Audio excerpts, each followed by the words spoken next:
नमस्कार और स्वागत है इस खास चर्चा में। आज हम एक ऐसे विषय की गहराइयों में उतर रहे हैं जो शायद हम सबके जीवन का केंद्र है, प्रेम। हाँ, प्रेम। लेकिन हम इसे पॉल डेविड ट्रिप की किताब 40 डेज ऑफ लव के कुछ अंशों के जरिए देखेंगे। मतलब खास तौर पर ईश्वर के प्रेम की प्रकृति और इसके महत्व को समझने की कोशिश करेंगे। हाँ, ये एक भक्ति किताब है, डिवोशनल जिसे कहते हैं, और इसका मकसद यही है कि पाठक ईश्वर के प्रेम पर गहराई से सोचे, ध्यान लगाए। बिल्कुल। तो हमारा लक्ष्य क्या है? इन अंशों में जो प्रेम की तस्वीर पेश की गई है उसे समझना। ये सिर्फ एक एहसास है या कुछ और इसे इतना जरूरी, इतना आधारभूत क्यों बताया गया है? ठीक है, तो चलो इसको समझते हैं जरा। हाँ, शुरू करते हैं। किताब की शुरुआत ही एक बहुत जानी पहचानी मानवीय कसक से होती है ना, हाँ, बिल्कुल।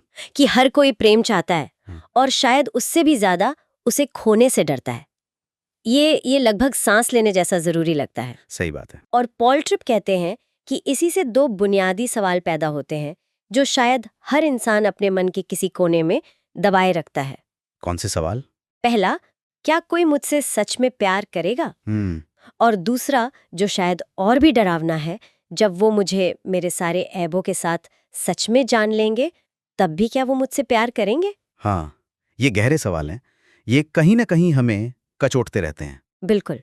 हम सब ने मानवीय प्रेम के उतार चढ़ाव देखे हैं, परिवारों में, शादियों की उम्मीदों में, दोस्तों के बीच। हाँ, और आजकल तो ऑनलाइन रिश्तों में भी। हाँ, स्रोत इसे ऊबड़ खाबड़ और पथरीला रास्ता कहता है।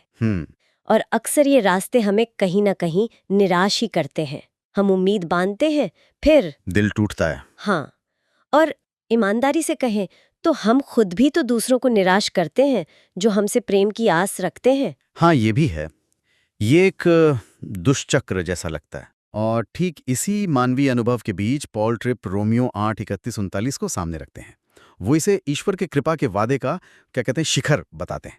अच्छा, रोमियो 8। हाँ, यहाँ दिलचस्प बात यह है कि ये अंश सीधे उस गहरी मानवीय प्यास को संबोधित करता है जिसकी बात अभी हो रही थी। एक ऐसे प्रेम की तलाश जो हमें तब भी थामे रखे जब हम खुद लड़खड़ा रहे हों या जब दुनिया हमें ठुकरा ले। इसमें कुछ पंक्तियां तो रोंगटे खड़े कर देने वाली हैं।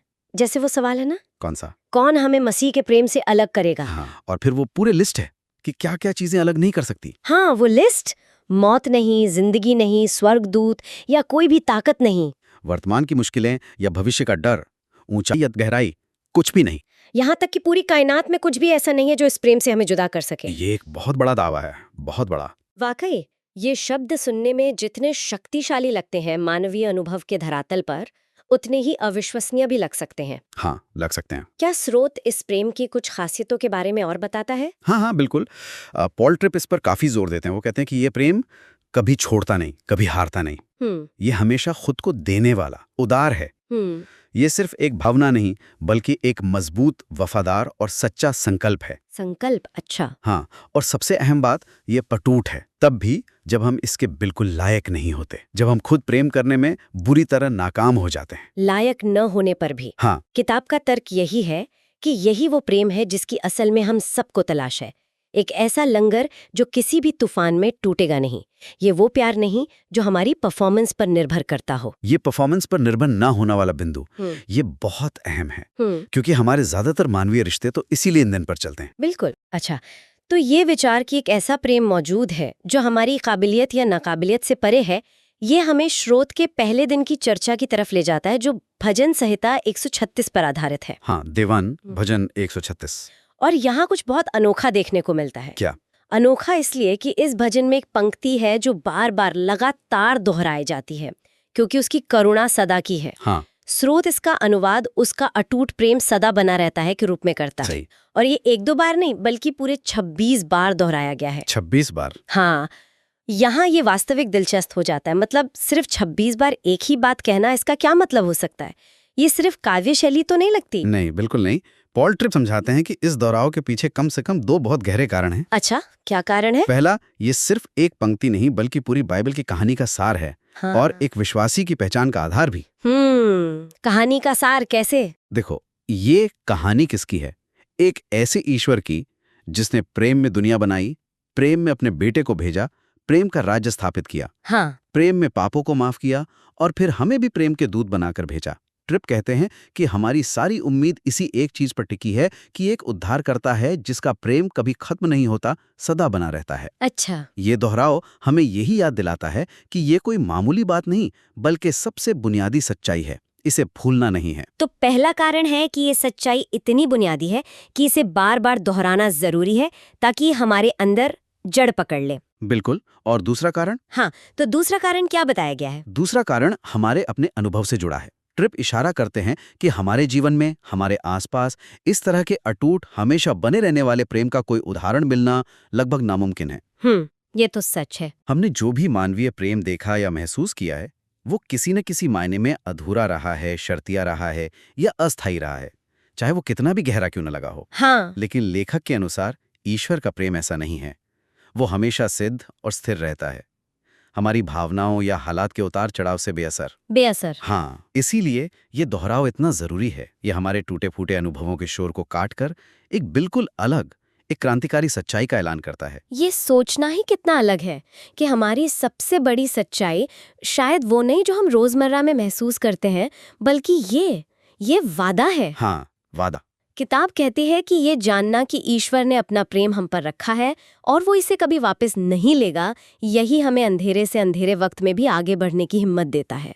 ये सिर्फ एक दिलासा नहीं, ये एक मजबूत चट्टान है जिस पर हम खड़े हो सकते हैं। चट्टान। एकदम सही। और यही विचार हमें दूसरे दिन की चर्चा तक ले जाता है, डे 2। अच्छा। जिसका आधार है 1 यूहन्ना 4:16।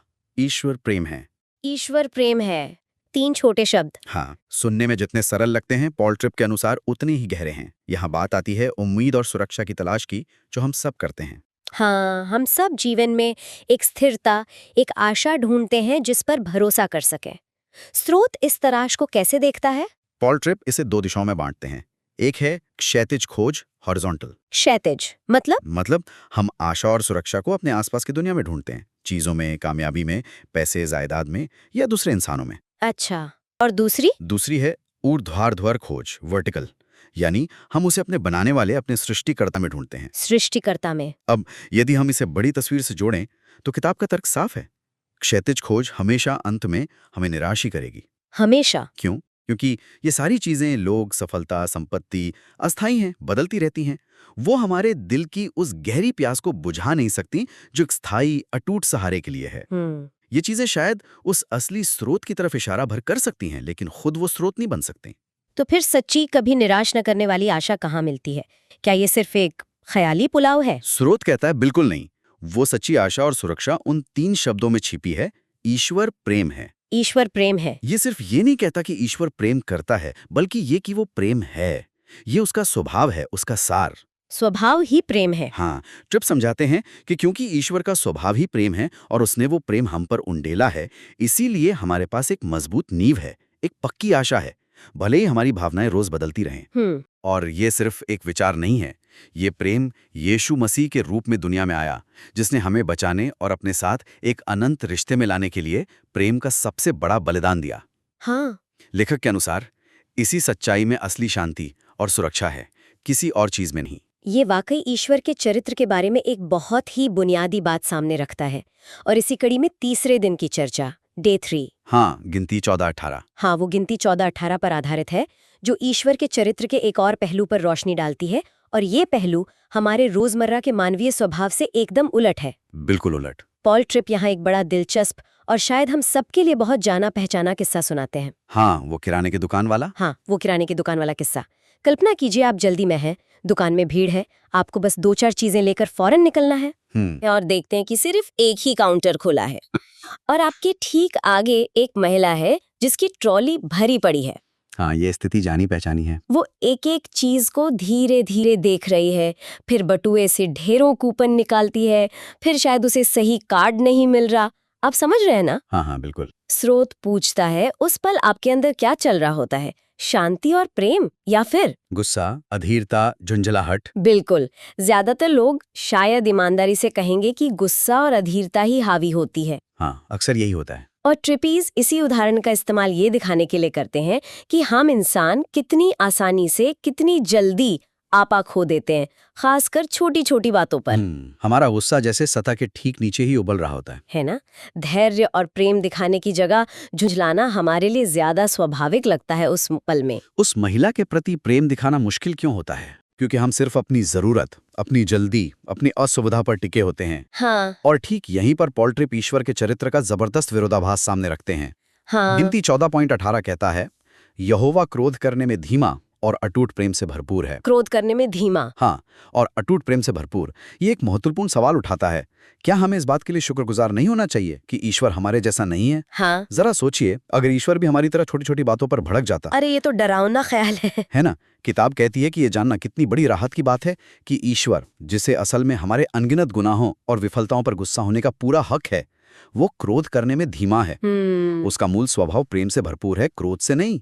वो सब्र रखता है, वो दयालु है, वो कोमल है, वो कृपा करने वाला है, वो माफ करने को तैयार रहता है। माफ करने को तैयार। हाँ, वो हमारे पापों का हिसाब उस तरह नहीं रखता जैसे हम शायद एक दूसरे की गलतियों का रखते हैं।